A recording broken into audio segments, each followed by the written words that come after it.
What's up, Chiefs Kingdom? Noah Gray here, tight end for the Kansas City Chiefs. Make sure you like, share, and subscribe to Josh's channel and check out showmefootball.com for more.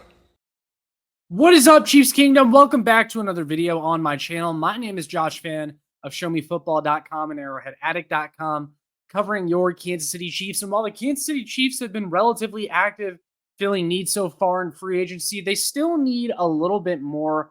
I'm going to talk about what it is and mention a couple potential names that the Kansas City Chiefs could still target. And we'll get to that right after this.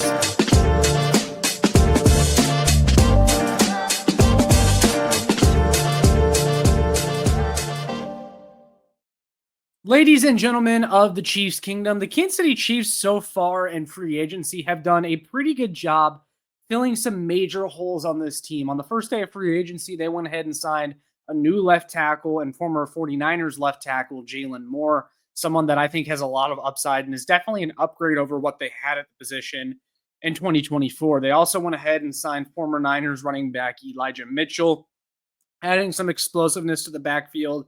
And then on the second day, they made what is probably my favorite signing so far, and former Chargers cornerback, free agent Christian Fulton, who is exactly what the Chiefs needed at cornerback number 3, that kind of cornerback 2/number 3 spot that allows Trent McDuffie to move back into the slot. But I still think the Kansas City Chiefs need a little bit more, so I kind of wanted to do a little bit of a State of the Chiefs address with you guys on here, talk about what they still need, why I think they still need these things, and then go over some potential options. So, like I said, I think the Kansas City Chiefs have done a great job so far in free agency.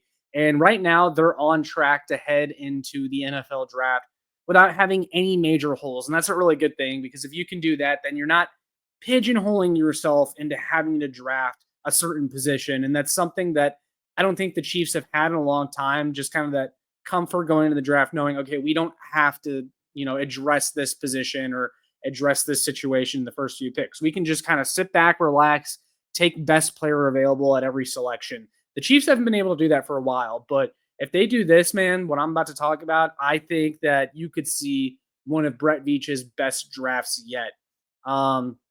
So again, they've done a great job filling needs.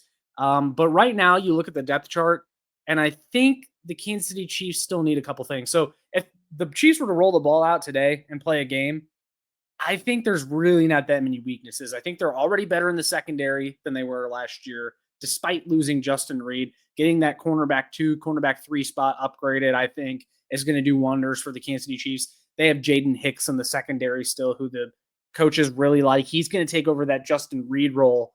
You still have a lot that you like.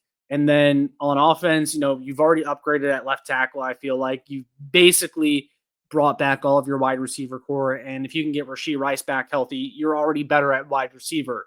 So, I mean, I like where things are heading right now. But there's one position group that you look at and you say, there's just not enough there right now. This is what could be a big weakness if the season started today. And obviously, that's why we do free agency. That's why we do the draft.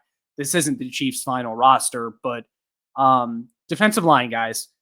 Defensive end, the Chiefs lost Charles Omenihu. Now, they could still bring him back, and that is a potential option that I'll talk about. But right now, you look at the depth chart, that the Chiefs have is George Karlaftis, Mike Dana, and Felix Anudike-Uzomah.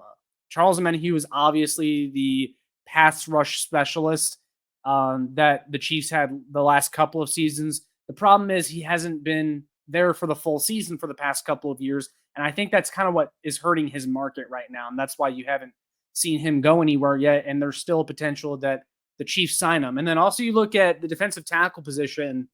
And this is where I'm most concerned at the moment for the Kansas City Chiefs.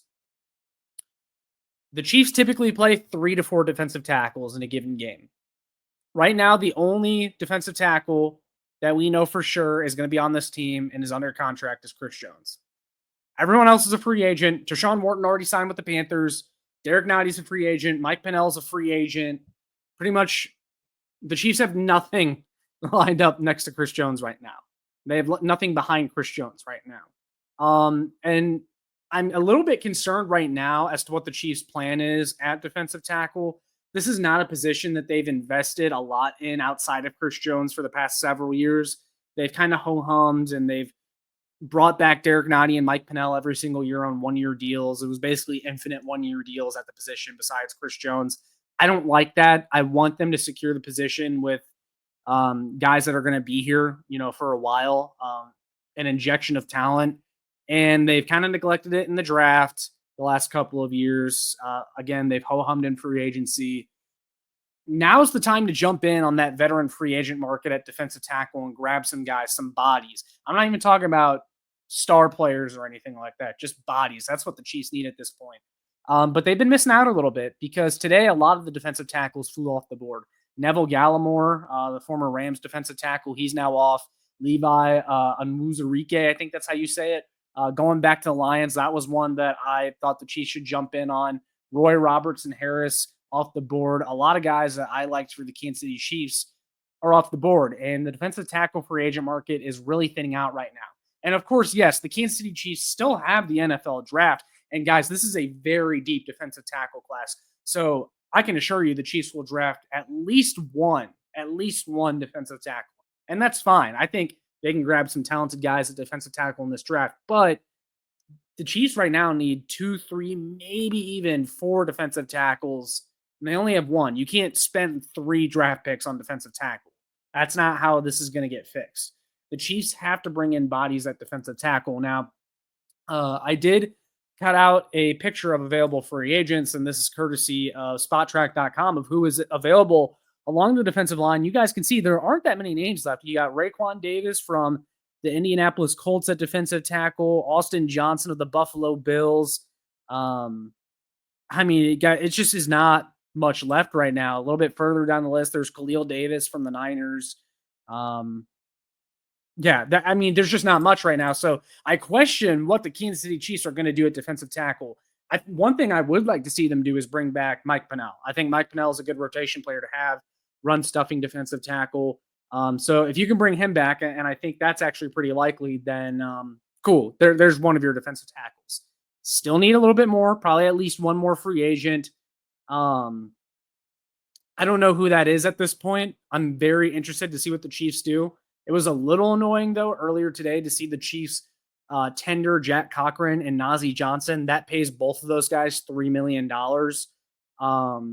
And combine that's $6 million. Levi Onwuzurike got less than that to return to the Detroit Lions. I don't like that allocation of funds. Like, I understand that Dave Toub has his guys for special teams, but Najee Johnson and Jack Cochran combined are not worth $6 million, not when you need a defensive tackle this bad. So I'm not like freaking out or anything. I don't want to make it seem like that. But the Chiefs need to get some guys in here that can play the defensive tackle position. And then as far as defensive end, the Chiefs need probably another pass rush specialist. And luckily there are a few available. Charles Omenihu is one. Now, Charles Omenihu wouldn't be my first choice. Now, I wouldn't mind singing him back at all. And I like what he provides when healthy. He has the most pass rush juice out of anyone that was, on the Chiefs roster last season at defensive end. Because Mike Dana and George Karlaftis, you saw those guys struggle for most of the season to win their one-on-ones. Their pass rush win rate was not very high. George Karlaftis did really turn up the heat later in the season, and that was great to see. But Mike Dana is not a guy that consistently wins one-on-one pass rush snaps. George Karlaftis takes a little bit to get going. His sacks come in bunches. So the Chiefs need a little bit more. Again, Charles Omenihu, I'd be cool with it, but I also probably wouldn't let that stop me from adding more on top of it. Now, I think the Chiefs are playing a waiting game right now with Charles Omenihu because I think he takes the business side very personal. I think he thinks he's worth quite a bit more than he actually is, and that's no disrespect to Charles Omenihu, but this is a guy that just has not been available enough for me to really get excited necessarily about bringing him back. A couple names that I like, Zadarius Smith, who was recently released from the Detroit Lions, had about 9 sacks again last year. And this was someone that was top 10 in pressures last year. I still think he has good football left in him. This is someone that the Chiefs have previously shown interest in before. And I think now would be the time to make that signing if the Chiefs can get him on a good deal.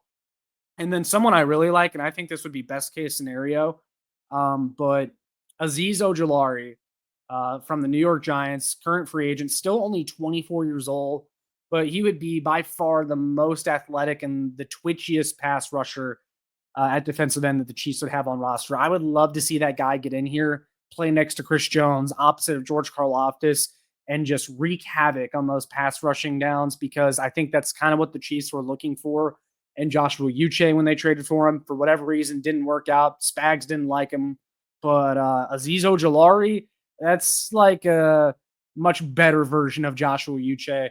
I believe he had 5 or 6 sacks last year for the New York Giants. Not a crazy number, but I think you could see that number tick up as he continues to develop. If he were to come in here, again, play next to Chris Jones, opposite George Karlaftis, learn under Joe Cullen, play for a winning organization, a team with a very good culture. Azeez Ojulari is someone I'd love to see the Chiefs maybe sign on a 1 or 2 year deal to add some juice to that pass rushing room. But guys, they're so close. The Kansas City Chiefs are so close to really rounding out this free agency with a roster that has no clear holes on it. And again, if you can do that, you can go into the draft and basically draft best player available at every single pick. And then you can just, add to the defensive line even more with young athletic freaks like a Shamar Turner from Texas A&M, or Deone Walker from Kentucky, or Nick Scorton from Texas A&M. I mean, there's a lot of guys in this draft on the defensive line that can help you next year.